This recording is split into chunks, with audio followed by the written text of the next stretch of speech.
నమస్తే. నేను Prashant. Welcome to Andhra Prabha channel. ఈరోజు మనతో పాటు ట్రెడిషనల్ హీలర్ ఆంజనేయ రాజు గారైతే ఉన్నారు. నమస్తే అండి. నమస్కారం అండి. సార్ ఇంకా హెల్త్ ఇష్యూస్‌లోకెళ్తే గనక చాలా మందికి ఈ రోజుల్లో ముఖ్యంగా మన సిటీలోనే చూసుకుంటే గనక హెయిర్ అనేది చాలా హెయిర్ ఫాల్ అవుతూ ఉంది. అండ్ చిన్న పిల్లలకే వైట్ హెయిర్ వస్తుంది. వారికి గూడా అంటే 20 సంవత్సరాలు దాటగానే బట్టగుండు అనేది ఫార్మ్ అవుతుంది. హ్మ్. సో ఇలా కావద్దు అంటే గనక ఆ హెయిర్‌కి ఏం అప్లై చేస్తే బాగుంటుంది? ముందర ఎలాంటి ఫోను, ఆయిల్? టీవీ వదిలేయాలండి. హ్మ్. ఆ 2 వదిలేస్తే పిల్లల్లో ఈ కంటి చూపు తగ్గడం అని గాని, ఈ వైట్ హెయిర్ గాని, ఆకలి లేకపోవడం, ఈ ప్రాబ్లమ్స్ అన్నీ సగం తగ్గిపోతాయండి. ఓకే.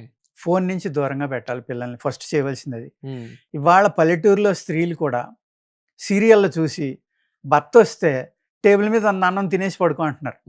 వీళ్ళు 12 దాకా టీవీ చూసి అప్పుడు తింటున్నారు. అవును. అంటే 5:30, 6కి తినే పల్లెటూరులో రైస్ కూడా, భోజనం కూడా 10 దాటాక తింటున్నారంటే అర్థం చేసుకోండి మీరు. హ్మ్. తిని పడుకుంటున్నారు. వెంటనే పడుకోవడం వల్ల ఏమవుతుందండి, డైజెషన్ సిస్టమ్ స్టార్ట్ అవ్వక ముందరే మీరు పడుకుంటున్నారు. అది అనేక రకాల టాక్సిక్స్ కింద మారిపోతుంది శరీరంలో. హ్మ్. అలా ఉండకూడదు అంటే పిల్లల్ని టీవీ నుంచి దూరంగా పెట్టండి ఓకే. ఫస్ట్. సెకండ్‌ది ప్లే గ్రౌండ్స్‌కి ఎక్కువ తీసుకెళ్ళండి. బాగా ఆడించండి. హ్మ్. ఆడిస్తే ఏమవుతుందంటే వాళ్ళ లంగ్స్ బాగా పనిచేస్తాయి. వాటమి, గెలుపు అనేది సమానంగా తీసుకోవడం అనేది రేపొద్దున సమాజంలో గాని, తన జీవితంలో గాని ఆ వాటమి, గెలుపు అనేది నేర్చుకునేది అక్కడి నుంచే. అవును. అక్కడ మనం వాళ్ళని ప్యాంపరింగ్ చేసి 24 గంటలు టీవీల ముందరో లేకపోతే ఫోన్ల ముందరో కూర్చోవడం. చాలామంది తల్లిదండ్రులు చేసే మిస్టేక్ ఏంటంటే స్కూల్ పిల్లలు ఒక క్లాస్‌లో 30 మంది ఉన్నారనుకోండి. హ్మ్. 30 మందికి ఫస్ట్ క్లాస్ వస్తుందా? రాదు లేదు. కదా! ఒక్కళ్ళకే వస్తుంది. అవును. కానీ 30 మంది తల్లిదండ్రులు నా పిల్లోడికే ఫస్ట్ క్లాస్ రావాలని రుద్దేసి ఆళ్ళని చదివింతా ఉంటారు. వాళ్ళకి రెస్ట్ అనేది ఇవ్వరు. గేమ్స్ అనేది ఇవ్వరు. హ్మ్. ఎప్పుడైతే పిల్లలు ఆడలేదో వాళ్ళ జ్ఞాపకశక్తి బాగోదండి. ఓకే. ఎప్పుడైతే ఎక్కువ ఆడుకుంటున్నారో పిల్లలు వాళ్ళకి జ్ఞాపకశక్తి బాగా పెరుగుతుంది. అంటే అదే బయట ఎక్కువ స్పోర్ట్స్‌కి ప్రిఫరెన్స్ ఇవ్వండి అని అంటే గనక, ఏముంది ఫోనే ఉంది గదా! ఫోన్‌లో ఆడుకోండి అని జెప్పేసి ఫోన్‌కి అంటున్నారు. అలవాటు జేస్తున్నారు. దానివల్ల ఏమవుతుంది కళ్ళు తేడా వస్తున్నాయి. హ్మ్. నెక్స్ట్ వాళ్ళు ఏం చేస్తారు, వాళ్ళు ఎక్కువసేపు కూర్చునేటప్పటికి రకరకాల పోస్చర్స్‌లో కూర్చుంటారు. ఇలా వంగిపోయి, వెనక్కి అవును. జారపడి, పడుకుని ఇలా చూస్తూ ఉంటారు. అప్పుడు ఏమవుతుంది ఆ ఎదిగే టైంలో ఆ బెండ్ అవ్వటం వల్ల ఏమవుతుందంటే వాళ్ళ బాడీ కూడా మారిపోతుంది. రకరకాల అవును. బెండ్స్ వస్తున్నాయి. మోకాళ్ళ షోల్డర్స్‌లోని, బ్యాక్‌లోని ఓకే. కంటి చూపు దెబ్బతినటం. సరే అండి. ఇయన్నీ కూడా దానివల్ల జరుగుతున్నాయి. ఇప్పుడు ఎవరికైతే హెయిర్ ఫాల్ అవుతుందో, దీనికి ఒక ఆయిల్ గాని, ఇలాంటిదేదైనా రెమెడీ జెప్తారా? అంటే హెయిర్ ఫాల్ అయ్యే వాళ్ళకి ఎక్కువ కిడ్నీ ఎప్పుడూ హ్యాపీగా ఉండాలండి. హ్మ్. ఎందుకంటే హెయిర్‌కి మినరల్ అనేది చాలా ఇంపార్టెంట్. ఆ మినరల్‌లో ఐరన్ చాలా ఎక్కువ ఇంపార్టెంట్. ఓకే. ఏదైతే మీరు కత్తిపీటతోటి కోసినప్పుడు బ్లాక్ అయిందో హ్మ్.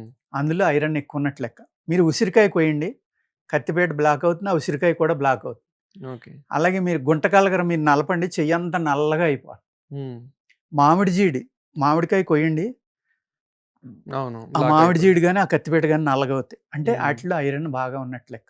సో, అవి తింటే బావుంటుందంటారా? బావుంటుంది. హ్మ్. ఉసిరికాయ అనేది మీరు పచ్చి రసం దొరికిందనుకోండి, నైట్ తలకు రాసుకుని, ఎర్లీ మార్నింగ్ లేసి, ఒక హ్మ్. నేచురల్ షాంపూ, కుంకుడుకాయ, షేకాయ ఇలాంటి వాటిలతోటి తల అంటుకుంటా ఉంటే, హెయిర్ గ్రోత్ అద్భుతంగా వస్తుందండి. హ్మ్. అదేవిధంగా ఎవరికైతే హెయిర్ గ్రోత్ సరిగ్గా లేదో, హ్మ్. లేకపోతే వైట్ హెయిర్ వస్తుందో, వాళ్ళకి గుంటకలగర ప్లస్ నీలి అని దొరుకుతుంది. హ్మ్. నీలి ఆకు చూర్ణం ఆయుర్వేద షాపుల్లో దొరుకుతుంది. ఈ 2 కలిపి హెన్నా కింద కనుక నైట్ అప్లై చేసుకొని మార్నింగ్ కడుక్కుంటా ఉంటే, అలా కొన్ని నెలలు వాడుకుంటా, ఈ ఉసిరికాయ కషాయం అనేది తీసుకుంటా, ఓకే. లోపలికి ఐరన్ పెరగడం కోసం. పులుపు కూడా ఉంటుంది కదా! అందులో బెస్ట్ విటమిన్ సి ఉండేది హ్మ్. అందులో. విటమిన్ సి ఎప్పుడైతే మీ బాడీలోకెళ్ళిందో అప్పుడే ఐరన్ అనేది మీ బాడీ అబ్జార్బ్ చేసుకుంటుందండి. ఓకే. మీరు తిన్న ఆహారం మీ బాడీకి వంట పడుతుంది. ఎప్పుడైతే విటమిన్ సి లేదో, ఐరన్ సరిగ్గా లేదో మీ బాడీలోకి ఫుడ్డు ఇంత తినొచ్చు. అవును. కానీ ఆ పిల్లోడు ఎప్పుడు సన్నగానే ఉంటాడు. హ్మ్. ఇంత తిన్న పిల్లోడు లావుగా అవుతాడు. ఎందుకంటే అతనికి మినరల్ డెఫిషియన్సీ లేదు. ఇతనికి మినరల్ డెఫిషియన్సీ ఉంది. హ్మ్. అంచేత మినరల్ డెఫిషియన్సీ అనేది లేకుండా చూసుకుంటే హెయిర్ గ్రోత్ ఎప్పుడు బానే ఉంటుంది. ఆ మినరల్‌లో మెయిన్ ఐరన్ హెయిర్‌కి కావాల్సింది. ఆ!